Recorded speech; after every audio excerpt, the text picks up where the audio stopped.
Welcome to టీవీ49 news. ఏ ఆకాంక్షలతో మీరు ఓటు వేసి మమ్మల్ని గెలిపించారో వాటిని నెరవేర్చడమే మా తక్షణ ప్రథమ కర్తవ్యం అంటూ ఆంధ్రప్రదేశ్ ముఖ్యమంత్రి చంద్రబాబు రాష్ట్రంలోని పింఛన్దారులకు బహిరంగ లేఖలు రాశారు. ఎన్నికల సమయంలో పింఛను అందుకోవడానికి మీరు పడ్డ అగచాట్లను ప్రత్యక్షంగా చూశానని, అందుకే పెంచిన పింఛన్ను ఏప్రిల్ నెల నుంచే ఇస్తామని హామీ ఇచ్చినట్లు చెప్పారు.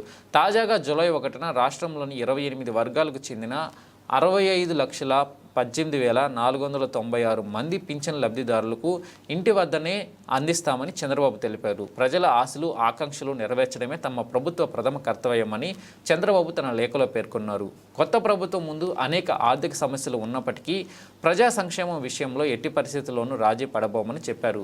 పింఛన్ల పెంపుతో ప్రభుత్వంపై నెల నెల అదనంగా 819 కోట్ల భారం పడుతుందని చంద్రబాబు తన లేఖలో పేర్కొన్నారు. అయినప్పటికీ ప్రజా శ్రేయస్సు కోసం ఈ నిర్ణయాన్ని వెంటనే అమల్లోకి తెచ్చినట్లు వివరించారు. పెరిగిన పింఛన్తో మీకు ఆర్థిక స్వావలంబన భరోసా లభిస్తాయని ఆశిస్తున్నాము. ప్రజా భద్రత మా బాధ్యత. ప్రజలు సంతోషంగా ఆరోగ్యంగా ఉండాలని కోరుకుంటున్నాను. ఎప్పుడూ మంచి చేయాలని చూసే ప్రజాప్రభుత్వాన్ని ఆశీర్వదించమని కోరుకుంటున్నానని చంద్రబాబు లేఖలో పేర్కొన్నారు.